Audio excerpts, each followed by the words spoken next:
DCM DK Shivakumar ಈಗ ಹೊಸ ರಣತಂತ್ರವನ್ನ ರೂಪಿಸಿದ್ದಾರೆ. ಹಾಗಾದ್ರೆ ಏನು? ದಳಪತಿ ಕೋಟೆಯನ್ನ ಭೇದಿಸಲು ಡಿಸಿಎಂ ಡಿಕೆ ಶಿವಕುಮಾರ್ ಅವರ ರಣತಂತ್ರ ಇದೆ. ಚನ್ನಪಟ್ಟಣ ಬೈ ಎಲೆಕ್ಷನ್ ಗೆಲ್ಲೋಕೆ ಟ್ರಬಲ್ ಶೂಟರ್ ಪ್ಲಾನ್ ಮಾಡಿಕೊಂಡಿದ್ದಾರೆ. ಚನ್ನಪಟ್ಟಣ ಕನಕಪುರದಲ್ಲಿ 20 ಪಿಡಿಒಗಳ ನೇಮಕ ಆಗಿದೆ. ನೋಡಿ, ಆಯಕಟ್ಟಿನ ಪಂಚಾಯಿತಿಗಳಿಗೆ 20 ಪಿಡಿಒಗಳ ನೇಮಕ ಮಾಡಲಾಗಿದೆ. ಅಂದ್ರೆ ಡಿಸಿಎಂ ಸೂಚನೆಯ ಹಿನ್ನೆಲೆಯಲ್ಲಿ ಪಿಡಿಒಗಳನ್ನ ನೇಮಿಸಿ ಈಗ ಸಿಇಒ ಆದೇಶವನ್ನ ಹೊರಡಿಸಿರುವಂತದ್ದು. ನೋಡಿ, ಅಲ್ಲಿ ಬೈ ಎಲೆಕ್ಷನ್ ಆಗಬೇಕು ಚನ್ನಪಟ್ಟಣದಲ್ಲಿ. ಕುತೂಹಲ ಇರುವಂತದ್ದು ಆ ಕ್ಷೇತ್ರ. ಈಗ ಅಲ್ಲಿ ಯಾರು ಸ್ಪರ್ಧೆ ಮಾಡ್ತಾರೆ, ಯಾರಿಗೆಲ್ಲ ಅವಕಾಶ ಇರುತ್ತೆ ಅಂತ ಹೇಳಿ ಕಾಂಗ್ರೆಸ್ ಕಡೆಯಿಂದಲೂ ಕೂಡ ಸ್ಪಷ್ಟವಾದ ಮಾಹಿತಿ ಇಲ್ಲ. ಇನ್ನು ಮೈತ್ರಿ ಅಂತ ಬಂದಾಗ ಅಲ್ಲೂ ಕೂಡ ಯಾರು ಸ್ಪರ್ಧೆ ಮಾಡ್ತಾರೆ ಅನ್ನೋದು ಕೂಡ ಗೊಂದಲ ಇದೆ. ಹಂಗಾಗಿ ಒಂದು ಕುತೂಹಲ ಇರುವಂತ ಕ್ಷೇತ್ರ ಅಂತಂದ್ರೆ ಅದು ಚನ್ನಪಟ್ಟಣ ಕ್ಷೇತ್ರ. ಬಟ್ ಈಗ ಒಂದು ರಣತಂತ್ರ ಡಿಸಿಎಂ ಡಿಕೆ ಶಿವಕುಮಾರ್ ಅವರಿಂದ ಚನ್ನಪಟ್ಟಣ ಬೈ ಎಲೆಕ್ಷನ್ ಗೆಲ್ಲೋದಕ್ಕೆ ಈ ರೀತಿಯ ಪ್ಲಾನ್ ನಡೀತಾ ಇದೆಯಾ ಅನ್ನುವಂಥದ್ದು. ಈಗ ಚನ್ನಪಟ್ಟಣ ಕನಕಪುರದಲ್ಲಿ 20 ಪಿಡಿಒಗಳ ನೇಮಕ ಆಗಿದೆ. ಅಲ್ಲಿ ಆಯಕಟ್ಟಿನ ಪಂಚಾಯಿತಿಗಳಿಗೆ 20 ಪಿಡಿಒಗಳ ನೇಮಕ ಆಗಿರುವಂಥದ್ದು. ಅಂದ್ರೆ ಡಿಕೆ ಶಿವಕುಮಾರ್ ಸೂಚನೆಯ ಮೇರೆಗೆ ಈ ರೀತಿಯಾಗಿ ಆದೇಶ. ಈಗ ಪಿಡಿಒಗಳನ್ನ ನೇಮಿಸುವಂತೆ ಪತ್ರ ಬರೆದಿದ್ರು ಡಿಸಿಎಂ ಡಿಕೆ ಶಿವಕುಮಾರ್. ಆದೇಶ ಪತ್ರದಲ್ಲಿ ಡಿಕೆ ಹೆಸರನ್ನ ಸಿಇಒ ಕೂಡ ಉಲ್ಲೇಖಿಸಿದ್ದಾರೆ. ಸೊ ಚನ್ನಪಟ್ಟಣಕ್ಕೆ ನಾನೇ ಅಭ್ಯರ್ಥಿ ಅಂತೇಳಿ ಕೆಪಿಸಿಸಿ ಅಧ್ಯಕ್ಷ ಡಿಕೆ ಶಿವಕುಮಾರ್ ಕೂಡ ಹೇಳ್ತಾನೆ ಬಂದಿದ್ದಾರೆ. ಬಹುಶಃ ಅವರೇ ಆಗುವಂತಹ ಎಲ್ಲಾ ಸಾಧ್ಯತೆ ಕಂಡು ಬರ್ತಾ ಇದೆ.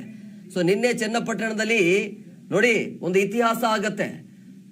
ಸ್ವಾತಂತ್ರ್ಯ ದಿನಾಚರಣೆಯ ಸಂದರ್ಭದಲ್ಲಿ ನಿನ್ನೆ ಚನ್ನಪಟ್ಟಣದಲ್ಲಿ ಹೋಗಿ ಧ್ವಜಾರೋಹಣವನ್ನ ಮಾಡ್ತಾರೆ. ಇತಿಹಾಸದಲ್ಲೇ ಯಾವತ್ತೂ ಹೋಗಿರ್ಲಿಲ್ಲ ಡಿಸಿಎಂ ಡಿಕೆ ಶಿವಕುಮಾರ್, ನಿನ್ನೆ ಹೋಗಿರ್ತಾರೆ. ಸೊ ಹಂಗಾಗಿ ಆ ಚನ್ನಪಟ್ಟಣವನ್ನ, ಅದಕ್ಕೂ ಕೂಡ ಕಾರಣ ಇದೆ. ಚನ್ನಪಟ್ಟಣದಲ್ಲಿ ಯಾರೆಲ್ಲ ಸ್ಪರ್ಧೆ ಮಾಡ್ತಾರಲ್ಲ ಅವರು ಸಿಎಂ ಆಗಿದ್ದಾರೆ. ಆ ಒಂದು ವಿಚಾರ ಇರಬಹುದು, ಅಲ್ಲಿಂದ ಸ್ಪರ್ಧೆ ಮಾಡಿ ನಾನು ಕೂಡ ಸಿಎಂ ಆಗಬಹುದು ಅಂತೇಳಿ.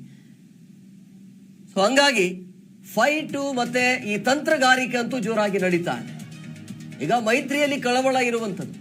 ಡಿಕೆ ಶಿವಕುಮಾರ್ ಮಾಡ್ತಾ ಇರುವಂತಹ ಪ್ಲಾನಿಂಗ್ ಅನ್ನ ನೋಡ್ತಾ ಇದ್ರೆ ಈಗ ಚನ್ನಪಟ್ಟಣ ಮತ್ತೆ ಕನಕಪುರದಲ್ಲಿ 20 ಪಿಡಿಒಗಳ ನೇಮಕ ಡಿಸಿಎಂ ಡಿಕೆ ಶಿವಕುಮಾರ್ ಕೊಟ್ಟಿರುವಂತ ಪತ್ರದ ಮೂಲಕ ಅಲ್ಲಿ ನೇಮಕ ಆಗಿದೆ. ಈಗ 20 ಜನ ಪಿಡಿಒಗಳು. ಮೊನ್ನೆ ಕಾರ್ಯಕ್ರಮ ಇರುವಂತಹ ಸಂದರ್ಭದಲ್ಲಿ ಸ್ವಾತಂತ್ರ್ಯ ದಿನಾಚರಣೆಯ ಕಾರ್ಯಕ್ರಮದಲ್ಲಿ ಧ್ವಜಾರೋಹಣವನ್ನ ಡಿಸಿಎಂ ಡಿಕೆ ಶಿವಕುಮಾರ್ ಮಾಡ್ತಾರೆ ಚನ್ನಪಟ್ಟಣದಲ್ಲಿ. ಇವತ್ತು ಈ ರೀತಿಯ ಬೆಳವಣಿಗೆ ಆಗ್ತಾ ಇರುವಂತದ್ದು. ಬಹುತೇಕ ಕಾಂಗ್ರೆಸ್ ಕಡೆಯಿಂದ ಡಿಸಿಎಂ ಡಿಕೆ ಶಿವಕುಮಾರ್ ಸ್ಪರ್ಧೆಯನ್ನ ಮಾಡುವಂತ ಎಲ್ಲ ಸಾಧ್ಯತೆ ಕಂಡು ಬರ್ತಾ ಇದೆ.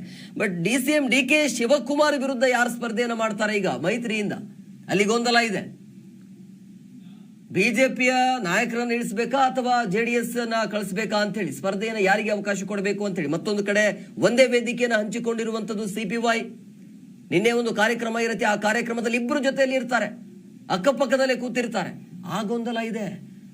ಸಿಪಿ ಯೋಗೇಶ್ವರ್ ಅವರು ಈ ಹಿಂದೆ ಒಂದು ಸ್ಟೇಟ್ಮೆಂಟ್ ಅನ್ನು ಕೊಡ್ತಾರೆ, ನಾನೇ ಸ್ಪರ್ಧೆಯನ್ನ ಮಾಡ್ತೀನಿ, ಒಂದು ವೇಳೆ ನನಗೆ ಟಿಕೆಟ್ ಕೊಟ್ಟಿಲ್ಲ ಅಂತಂದ್ರೆ ಸ್ವತಂತ್ರ ಅಭ್ಯರ್ಥಿಯಾಗಿ ನಾನು ಸ್ಪರ್ಧೆಯನ್ನ ಮಾಡ್ತೀನಿ ಅಂತೇಳಿ. ಹಂಗಾಗಿ ಕುತೂಹಲ ಇರುವಂತದ್ದು. ಅಂದ್ರೆ 5 ಕ್ಷೇತ್ರಗಳಲ್ಲಿ ಬೈ ಎಲೆಕ್ಷನ್ ಆಗಬೇಕು. ಅದರಲ್ಲಿ ಇರುವಂತಹ ಒಂದು ಕುತೂಹಲ ಕ್ಷೇತ್ರ ಅಂತಂದ್ರೆ ಅದು ಚನ್ನಪಟ್ಟಣ. ಅದು ಎಲೆಕ್ಷನ್ ಆಗಬೇಕು ಈಗ. ಬಟ್ ಈವರೆಗೂ ಕೂಡ ಗೊಂದಲ ಇದೆ. ಬಟ್ ಡಿಕೆಶಿಯಿಂದ ಒಂದು ಪ್ಲಾನಿಂಗ್ ಈ ರೀತಿಯಾಗಿ ನಡೀತಾ ಇದೆ. ಈ ಬಗ್ಗೆ ಮತ್ತಷ್ಟು ಮಾಹಿತಿ ನೀಡ್ತಾರೆ ನಮ್ಮ ಪ್ರತಿನಿಧಿ ರಾಜಪ್ಪ, ಫೋನ್ ಸಂಪರ್ಕದಲ್ಲಿದ್ದಾರೆ. ರಾಜಪ್ಪ, ಡಿಸಿಎಂ ಡಿಕೆ ಶಿವಕುಮಾರ್ ಕಡೆಯಿಂದ ನಡೀತಾ ಇರುವಂತಹ ಮಾಸ್ಟರ್ ಪ್ಲಾನಿಂಗ್ ಇದು. ನಿನ್ನೆ ಅದೇ ಜಾಗದಲ್ಲಿ ಅಂದ್ರೆ ಚನ್ನಪಟ್ಟಣದಲ್ಲಿ ಧ್ವಜಾರೋಹಣ ಕಾರ್ಯಕ್ರಮದಲ್ಲಿ ಭಾಗಿಯಾಗ್ತಾರೆ, ಧ್ವಜಾರೋಹಣವನ್ನು ನೆರವೇರಿಸ್ತಾರೆ. ಸೊ ಇವತ್ತು ಈ ರೀತಿಯ ಪಿಡಿಒಗಳ ನೇಮಕ ಏನ್ ನಡೀತಾ ಇದೆ ಅಲ್ಲಿ ರಾಜಕೀಯವಾಗಿ? ಎಂ ಕುಮಾರ್, ಡಿಕೆ ಶಿವಕುಮಾರ್ ಅವರು ತಮ್ಮ ಒಂದು ಕ್ಷೇತ್ರಕ್ಕೆ, ವಿಶೇಷವಾಗಿ ಚನ್ನಪಟ್ಟಣ ಮತ್ತು ಕನಕಪುರ ಕ್ಷೇತ್ರಗಳಿಗೆ 20ಕ್ಕೂ ಹೆಚ್ಚು ಪಿಡಿಒ ಅಧಿಕಾರಿಗಳನ್ನ ಬದಲಾವಣೆ ಮಾಡಬೇಕು ಅಂತ ಆದೇಶವನ್ನು ಮಾಡಿದ್ದಾರೆ.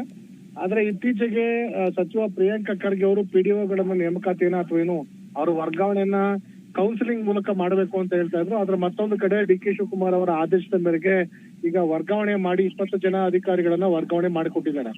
ಇದು ಮುಂಬರುವಂತಹ ಚನ್ನಪಟ್ಟಣದ ಉಪಚುನಾವಣೆ ಹಿನ್ನೆಲೆಯಲ್ಲಿ ಈ ಅಧಿಕಾರಿಗಳನ್ನ ವರ್ಗಾವಣೆ ಮಾಡುವ ಮೂಲಕ ಆಯಾ ಕಟ್ಟಿನ ಜಾಗಗಳು ಅಂತಂದ್ರೆ ಏನು ಚನ್ನಪಟ್ಟಣ ಇರ್ಬೋದು, ಅದೇ ರೀತಿ ಕನಕಪುರ ಜಿಲ್ಲೆ ಸೇರಿದಂತೆ ಮಾಗಡಿ ಸುತ್ತಮುತ್ತ ಈ ಒಂದು ಪ್ರದೇಶಗಳು ಚನ್ನಪಟ್ಟಣ ಒಂದು ವಿಧಾನಸಭಾ ಕ್ಷೇತ್ರಕ್ಕೆ ಹೊಂದಿಕೊಂಡಂತೆ ಸುತ್ತಮುತ್ತ ಇರುವಂತಹ ಆಯಕಟ್ಟಿನ ಕ್ಷೇತ್ರಗಳಾಗಿವೆ.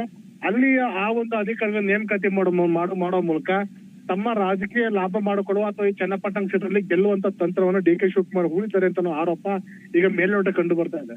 ಯಾಕಂದ್ರೆ ಡಿ ಕೆ ಶಿವಕುಮಾರ್ ಯಾವ ಅಧಿಕಾರಿಗಳನ್ನ ವರ್ಗಾವಣೆ ಮಾಡ್ಬೇಕು ಅಂತ ಆದೇಶವನ್ನ ಮಾಡಿರೋ ಸೂಚನೆಯನ್ನ ಕೊಟ್ಟಿದ್ದು, ಆ ಪತ್ರ ಕೊಟ್ಟಂತ ಎಲ್ಲಾ ಅಧಿಕಾರಿಗಳನ್ನ ಗ್ರಾಮೀಣಾಭಿವೃದ್ಧಿ ಇಲಾಖೆಯಿಂದ ಈಗ ನಿಯುಕ್ತಿ ಮಾಡಲಾಗಿದೆ. ಹಾಗಾಗಿ ಡಿ ಕೆ ಶಿವಕುಮಾರ್ ನೇರವಾಗಿ ತಮ್ಮ ಅಧಿಕಾರವನ್ನ ದುರ್ಬಳಕೆ ಮಾಡಿಕೊಂಡು ಮುಂಬರುವಂತಹ ಚುನಾವಣೆಯನ್ನ ಗೆಲ್ಲಲಿಕ್ಕೆ ತಂತ್ರವನ್ನ ಹೂಡಿದ್ದಾರೆ ಅಂತ ಅನ್ನೋದು ಮೇಲ್ನೋಟಕ್ಕೆ ಸ್ಪಷ್ಟವಾಗ್ತಾ ಇದೆ. ಯಾಕಂತಂದ್ರೆ ನಾನು ಈಗಾಗಲೇ ಉಲ್ಲೇಖ ಮಾಡಿರುವಂತೆ PW ಡಿಪಾರ್ಟ್ಮೆಂಟ್ ಅಲ್ಲಿ ಅಗತ್ಯಕ್ಕೆ ಇರುವಂತಹ PDOಗಳನ್ನ ವರ್ಗಾವಣೆ ಮಾಡ್ಲಿಕ್ಕೆ ಕೌನ್ಸಿಲಿಂಗ್ ಮೂಲಕ ಆ ಆಯ್ಕೆಯನ್ನ ಮಾಡ್ಕೊಳ್ಬೇಕು ಮತ್ತು ಎಲ್ಲಿ ವೇಕೆಂಟ್ ಪ್ಲೇಸ್ ಇದೆ, ಯಾವ ಪ್ಲೇಸ್ ಯಾರನ್ನ ಆಯ್ಕೆ ಮಾಡ್ಕೊಳ್ಬೇಕು ಅಂತ ಅನ್ನೋದಕ್ಕೆ ಅವಕಾಶವನ್ನ ಆಪ್ಷನ್ ಕೊಡುವಂತ ಒಂದು ಅವಕಾಶ ಇತ್ತು. ಅದನ್ನ ನೇರವಾಗಿ ತಮಗೆ ಬೇಕಾದ ಇಂತಹ ಅಭ್ಯರ್ಥಿಗಳನ್ನ ಇಂತಹ ಗ್ರಾಮ ಪಂಚಾಯತಿಗೆ ನೇಮಕಾತಿ ಮಾಡಿ ಅಂತ ಡಿ ಕೆ ಶಿವಕುಮಾರ್ ಆದೇಶ ಮಾಡುವ ಮೂಲಕ ಅಧಿಕಾರ ದುರ್ಬಳಕೆ ಮತ್ತು ಚುನಾವಣೆ ಗೆಲ್ಲುವ ತಂತ್ರವನ್ನ ರೂಪಿಸಿದ್ದಾರೆ ಅಂತ ಆರೋಪ ಕೇಳಿ ಬರ್ತಾ ಇದೆ.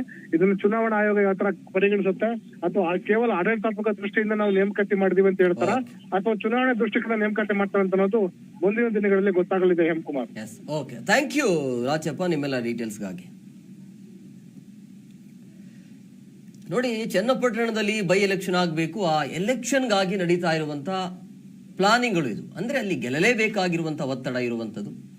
ಯಾಕಂದ್ರೆ ಈ ಬಾರಿ ಹಿನಾಯ ಸೋಲಾಗಿದೆ ಡಿ ಕೆ ಸುರೇಶ್ ಅವರಿಗೆ. ಸೊ ಹಂಗಾಗಿ ಅಲ್ಲಿ ಚನ್ನಪಟ್ಟಣದಲ್ಲಿ DCM DK ಶಿವಕುಮಾರ್ ಇಂದ ಸ್ಪರ್ಧೆ ಮಾಡಿ, ಶಿವಕುಮಾರ್ ಅವರೇ ಸ್ಪರ್ಧೆ ಮಾಡುವಂಥದ್ದು ಬಹುತೇಕ ಖಚಿತ ಅಂತ ಹೇಳಲಾಗ್ತಾ ಇದೆ. ಹಂಗಾಗಿ ಅಲ್ಲಿ ಆ ಕ್ಷೇತ್ರವನ್ನ, ಚನ್ನಪಟ್ಟಣವನ್ನ ತಮ್ಮ ಹಿಡಿತದಲ್ಲಿ ಇಟ್ಕೊಳ್ಬೇಕು ಅಂತೇಳಿ ಈ ರೀತಿಯ ಪ್ಲಾನಿಂಗ್ ನಡೀತಾ ಇರುವಂಥದ್ದು. ನಿನ್ನೆ ತಾನೇ ಧ್ವಜಾರೋಹಣ ಕಾರ್ಯಕ್ರಮದಲ್ಲಿ ಭಾಗಿಯಾಗ್ತಾರೆ, ಅಲ್ಲಿ ಹೋಗ್ತಾರೆ, ಮಾತಾಡ್ತಾರೆ. ಅವ್ರ ಜೊತೆಗೆ CP ಯೋಗೇಶ್ವರ್ ಅವರು ಕೂಡ ಇರ್ತಾರೆ. ಇವತ್ತು ಇದ್ದಕ್ಕಿದ್ದಾಗಿ ಈ ರೀತಿಯ PDOಗಳ ನೇಮಕ ಆಗತ್ತೆ. ಹಂಗಾಗಿ ಇದೆಲ್ಲವನ್ನ ನೋಡ್ತಾ ಇದ್ರೆ ಏನೋ ಒಂದು ನಡೀತಾ ಇದೆ ರಾಜಕೀಯವಾಗಿ. ತಮ್ಮ ಹಿಡಿತವನ್ನ, ಅಂದ್ರೆ ತಮ್ಮ ಆ ಚನ್ನಪಟ್ಟಣವನ್ನ ತಮ್ಮ ಹಿಡಿತದಲ್ಲಿ ಹಿಡ್ಕೊಳ್ಬೇಕು ಅನ್ನುವಂಥ ಲೆಕ್ಕಾಚಾರ ಅಂತೂ ಜೋರಾಗಿ ನಡೀತಾ ಇದೆ.